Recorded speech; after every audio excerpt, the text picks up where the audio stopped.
राजा भोज एक न्यायप्रिय राजा थे जो अपनी प्रजा को अपने बच्चों की तरह प्यार करते थे। उनके दरबार में बहुत से विद्वान थे और राजा चापलूसों से हमेशा दूर रहते थे। प्रजा उन्हें भगवान की तरह पूजती थी और उनकी जय जयकार करती थी। राजा रात में भेष बदलकर प्रजा के घरों के पास घूमते थे ताकि उनके दुख सुख का पता लगा सकें। एक रात राजा भोज एक गरीब ब्राह्मण की झोपड़ी के पास से गुजर रहे थे। उन्होंने देखा कि ब्राह्मण और उसकी पत्नी बातें कर रहे थे। झोपड़ी में एक छोटा सा दीपक जल रहा था। ब्राह्मण अपनी पत्नी से कह रहा था कि वह अब बहुत बूढ़ा और कमजोर हो गया है।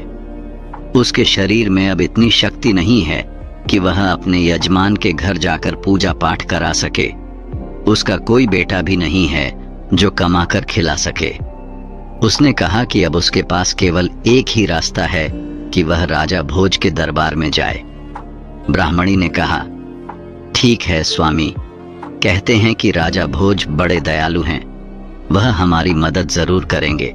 अगले दिन सुबह होते ही वह ब्राह्मण, जिसका नाम हरिशंकर था, राजा भोज के दरबार में पहुंच गया। राजा का अभिवादन करते हुए हरिशंकर बोला, महाराज, मैं 80 साल का बूढ़ा और कमजोर व्यक्ति हूं। ऐसी दशा में मैं खुद कमा नहीं सकता। कहते हैं कि बुढ़ापे का सहारा बेटा होता है, पर मेरा दुर्भाग्य है कि मेरा कोई बेटा नहीं है। अब ऐसी स्थिति में राजन, मुझे 2 वक्त की रोटी भी मिलना मुश्किल है। राजा भोज ने उस ब्राह्मण की गरीबी का पता रात में ही लगा लिया था। इसलिए राजा भोज ने 200 सोने के सिक्के हरिशंकर को दे दिए। हरिशंकर के पास अब इतना धन आ चुका था कि वह सुख से अपना जीवन बिता सकता था। हरिशंकर खुशी खुशी घर पहुंचा और उसने रुपए एक लकड़ी के संदूक में रख दिए। किंतु रात में एक अजीब घटना घटी। सुबह जब हरिशंकर ने संदूक खोला तो सारे रुपये गायब थे। हरिशंकर सोच में पड़ गया कि उसके घर के दरवाजे सुबह तक बंद थे। कोई व्यक्ति घर के अंदर आया भी नहीं, तो रुपये कहाँ चले गए। वह परेशान होकर सुबह दूसरी बार राजा भोज के दरबार में पहुंचा और रात का सारा हाल बताया। राजा ने उसे दूसरी बार भी 100 सोने और चांदी के सिक्के दिए। हरिशंकर बहुत खुश हुआ। अब वह उन रुपयों से अपना नया मकान बनवा सकता था। किंतु होने को कुछ और ही मंजूर था। हरिशंकर रात को गहरी नींद में सोया था।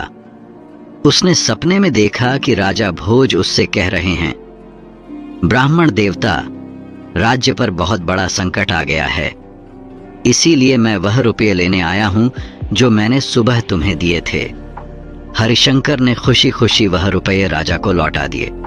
जब सुबह हुई तो हरिशंकर ने देखा कि आज भी संदूक से वह रुपये गायब थे। हरिशंकर की कुछ समझ में नहीं आ रहा था कि सपने में लौटाए गए रुपये सचमुच कैसे गायब हो गए। वह गरीब ब्राह्मण सुबह राजा भोज के दरबार में फिर पहुंचा और रात का सारा वृत्तांत राजा को कह दिया। राजा घोर आश्चर्य में पड़ गए। वे चकित थे। राजा ने अपने कोषाध्यक्ष को आदेश दिया कि 100 सोने और चांदी के सिक्के हरिशंकर को फिर दिए जाएं। राजा की आज्ञा का पालन हुआ।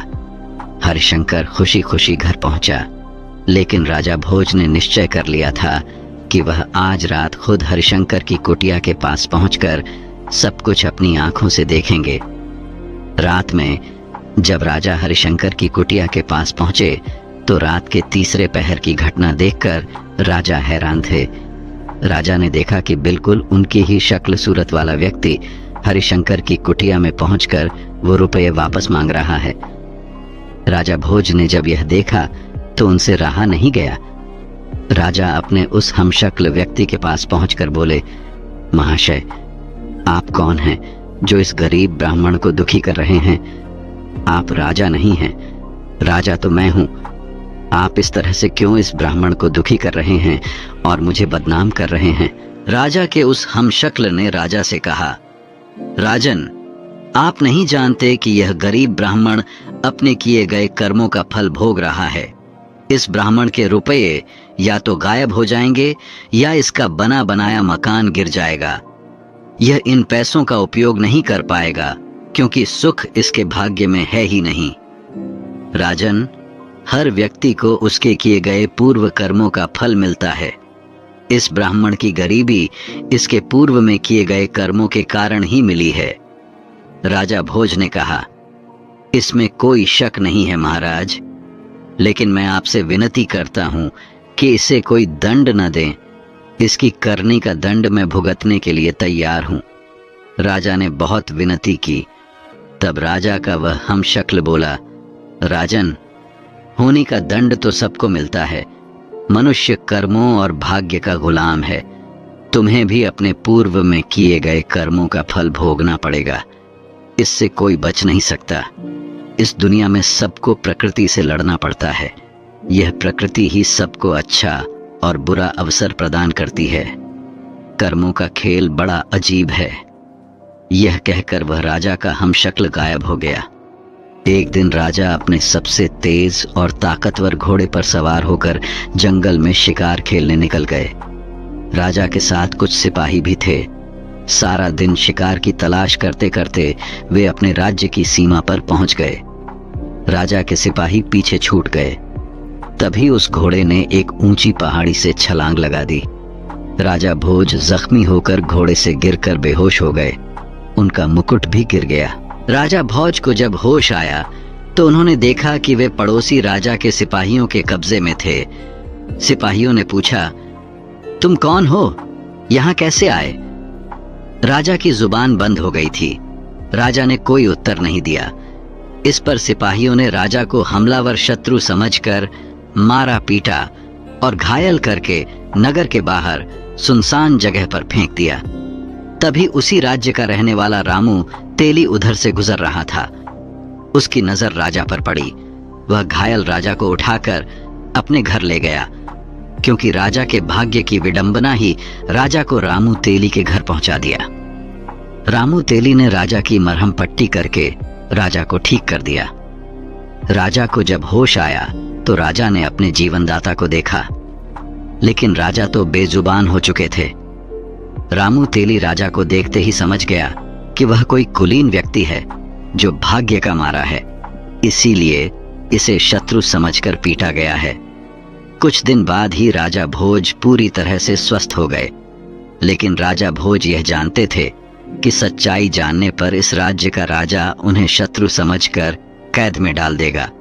इसीलिए राजा चुप रहे। रामू तेली ने राजा को कोल्हू पैरने का काम दिया।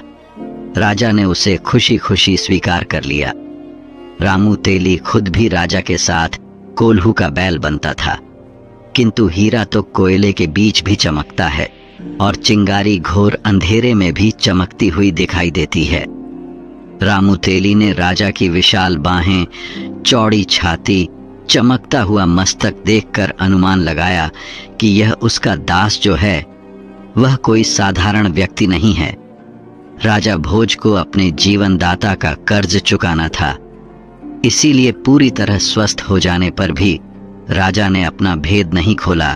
एक दिन राजा स्वभाववश कोई एक गीत गुनगुना रहे थे। तेल के लिए आए हुए ग्रामीणों ने राजा का गीत सुना। राजा की मधुर आवाज सबके मन को भा गई। फिर जब राजा कोई गीत गाते तो रामू तेली के साथ सभी गीत का आनंद लेते। उस देश का राजा, जिसका नाम सूर्यदेव था, संगीत का बहुत बड़ा प्रेमी था। उसकी राजकुमारी सौम्या भी संगीत की शिक्षा ले रही थी। उस राज्य के राजा के दरबार में गायकी और नृत्य हुआ करते थे और गाने वालों को उचित इनाम भी दिया जाता था। उस राज्य के राजा के दरबार में संगीत का विशाल आयोजन था। सबसे अच्छे संगीतकार को चुना जाना था। किसी तरह से रामू तेली ने अपने दास राजा भोज को तैयार किया और तय समय पर राजा भोज अपने स्वामी रामू तेली के साथ उस दरबार में पहुंचे। राजा भोज साधारण वस्त्रों में थे, लेकिन उनके शरीर से एक चमक झलक रही थी। दरबार में चारों तरफ खुशी और उत्साह था। बड़े बड़े गायकों ने अपना अपना गाना सुनाया, परंतु राजकुमारी सौम्या अभी भी श्रेष्ठ गायक की तलाश में थी। अंत में कोने में बैठे हुए रामू तेली ने राजा भोज की तरफ संगीत के लिए इशारा किया। राजा भोज ने खड़े होते ही चारों तरफ हाथ जोड़कर अभिवादन किया और मंच की तरफ चल दिए। राजा भोज ने रामू तेली के नौकर के रूप में अपना परिचय दिया और वीणा उठाकर गाना शुरू किया। दरबार में बैठे हुए सभी लोग मंत्रमुग्ध हो गए। चारों तरफ से वाह वाह की आवाजें आने लगीं। राजकुमारी सौम्या चिल्लाते हुए बोली, महान गायक, श्रेष्ठ गायक। पहली बार खुली सभा में राजकुमारी को इस तरह चिल्लाना राजा और दरबारियों को बड़ा अजीब लगा। राजकुमारी पर जैसे संगीत का जादू छा गया था। वह खड़ी होकर फिर चिल्लाने लगी, यही है मेरा गायक, यही है श्रेष्ठ संगीतज, यही है संगीतज। राजा को यकीन ही नहीं हो रहा था कि राजकुमारी एक साधारण आदमी को इस तरह से अपना मान लेगी। उस सभा में अपना मान लेने और विजयी व्यक्ति का मतलब था राजकुमारी का जीवन साथी। राजा ने राजकुमारी से कहा, बिना वंश जाने इस तरह तुम्हारा कहना उचित नहीं है, क्योंकि तुम कोई साधारण कन्या नहीं हो, तुम इस राज्य की राजकुमारी हो। राजकुमारी ने कहा, पिताजी, यह कोई साधारण व्यक्ति नहीं है, यह कुलीन वंश का गुणी राजकुमार है, आप परीक्षा करके देख लें। राजकुमारी सौम्या ने पूरे विश्वास के साथ उत्तर दिया, क्योंकि राजकुमारी का मन कहता था कि यह कोई साधारण व्यक्ति नहीं है। राजा सूर्यदेव के दरबार में ज्ञानियों की कमी नहीं थी। वहां 4 विद्वान धर्मेंद्र, कर्मेंद्र, तपेंद्र और पुण्येंद्र बैठे थे। राजा ने दरबारियों को संबोधित करते हुए कहा, विद्वानों, हम इस युवक का परिचय इसके गुणों से ही जानेंगे। हमारे 4 विद्वान ही उस श्रेष्ठ गायक का चुनाव करेंगे जिसे सौम्या पसंद कर सकेगी। हम स्वयं इन 4 विद्वानों से उस युवक के बारे में प्रश्न करेंगे। सबसे पहले सूर्यदेव ने विद्वान धर्मेंद्र से प्रश्न किया, धर्मेंद्र, इस आर्यावर्त में सबसे अधिक धार्मिक युवक राजकुमार कौन है? धर्मेंद्र ने कहा, महाराज, आप स्वयं बुद्धि के भंडार हैं, परंतु जहां तक मुझे देश प्रदेश का ज्ञान है, मालवा नगरी के राजकुमार राजा भोज हैं। उन्होंने बड़े बड़े धार्मिक कार्य किए हैं, सारी प्रजा उन्हें देवता की तरह पूजती है। राजा सूर्यदेव ने अगला प्रश्न तपेंद्र से किया, तपेंद्र, आप बताएं कि इस धरती पर आप किस युवक को तपस्वी मानते हैं? तपेंद्र ने कहा, महाराज, राजा भोज कई युद्धों में जीवन मृत्यु के बीच पहुंचकर विजयी हुए हैं। ऐसे वीर को मृत्यु भी आसानी से नहीं छू सकती। राजा सूर्यदेव ने तीसरा प्रश्न कर्मेंद्र से किया, आप बताएं कि इस धरती पर किस युवक के कर्म अच्छे हैं? कर्मेंद्र ने कहा, महाराज, जहां तक मुझे ज्ञान है, राजा भोज के कर्म बहुत अच्छे हैं। राजा सूर्यदेव ने अंतिम प्रश्न पुण्येंद्र से किया, पुण्येंद्र, आप बताएं, ऐसा कौन सा पुण्यात्मा युवक है जो हमारी सभा में आकर हमारी राजकुमारी का पाणी ग्रहण कर सके? पुण्येंद्र ने कहा, महाराज, ऐसी पुण्य आत्मा तो इस धरती पर राजा भोज ही हैं। उनके पुण्य की कहानियां अनेक हैं, वे सबसे महान हैं। अब सारे दरबार में सन्नाटा था कि अब इस युवक का क्या होगा, पर वह युवक बिल्कुल शांत और गंभीर खड़ा था। राजा ने उस युवक से पूछा, तुम अच्छे कलाकार अवश्य ही हो, परंतु हमारे सभासदों का निर्णय सुन लिया होगा। हमारी बेटी ने न जाने कैसे अचानक दरबार में यह अभद्रता क्यों कर डाली। हमारे विद्वानों के अनुसार राजा भोज में 4 गुण धर्म, कर्म, तप और पुण्य मौजूद हैं। उस युवक ने कहा, नहीं महाराज, हमारी दृष्टि क्षमा करें। भोज के गुणों से भी बड़ी शक्ति है जो महान व्यक्तियों को भी अपने वश में रखती है। राजा सूर्यदेव चिल्लाते हुए बोले, तुम हमारे विद्वानों का अपमान कर रहे हो? क्या धर्म, कर्म, तप और पुण्य से भी बड़ी कोई शक्ति है? युवक, तुम्हें नहीं पता हमारे विद्वानों का अनादर करने का दंड क्या है? वो युवक बोला, महाराज, दंड तो बुरे कर्मों का मिलता है, सत्य बोलने पर नहीं। सत्य बोलने पर तो इनाम मिलता है। युवक की बात सुनकर भरी सभा में वाह की गूंज उठी। राजा सूर्यदेव ने कहा, क्या मतलब है इसका? कैसा इनाम? युवक ने कहा, महाराज, धर्म, कर्म, तप और पुण्य से भी बड़ी शक्ति है होनी या भाग्य। राजा भोज इन सब गुणों के होने के साथ साथ अभी भी इधर उधर की ठोकरें खा रहे हैं, पर होनी बड़ी प्रबल है, होनी को कोई नहीं टाल सकता। राजा सूर्यदेव ने कहा, तो क्या तुम ही राजकुमार भोज हो? युवक ने कहा, हाँ महाराज, मैं ही राजा भोज हूं। यह सब होनी का खेल है जो आज मैं आप सबके बीच हूं। भोज ने ब्राह्मण और शिकार की सारी बात कह सुनाई। कहा, महाराज, आपके सैनिकों ने तो मुझे मारकर फेंक दिया था, पर यह तो भला हो मेरे जीवनदाता रामू तेली का, जिन्होंने मेरे प्राण बचाए। पर मैंने इन्हें भी अपना परिचय न देकर इनकी दास्ता को स्वीकार कर लिया। सारी सभा में खुशी का माहौल हो गया।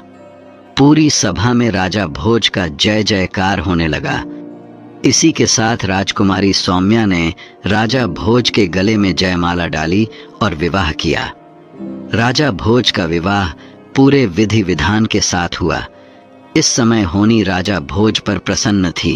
कहानी राजा भोज की न्यायप्रियता, दया और भाग्य के खेल को दर्शाती है। यह सिखाती है कि कर्म और भाग्य जीवन को आकार देते हैं। राजा भोज की प्रजा के प्रति संवेदनशीलता और गरीब ब्राह्मण की मदद करने की भावना हमें दयालुता का महत्व बताती है। साथ ही यह दर्शाती है कि होनी, भाग्य सबसे शक्तिशाली है, जो महान से महान व्यक्ति को भी प्रभावित करती है। सच्चाई, धैर्य और अच्छे कर्मों से अंततः सुख प्राप्त होता है, जैसा कि राजा भोज के जीवन और विवाह से स्पष्ट है। तो दोस्तों, आपको यह कहानी कैसी लगी? कमेंट करके जरूर बताएं। वीडियो अच्छी लगी हो तो लाइक और शेयर करें। ऐसी कहानियों के लिए चैनल को सब्सक्राइब जरूर करें। यदि आपने हमारी पिछली कहानियां अब तक नहीं देखी हैं तो उन्हें भी एक बार जरूर देखें।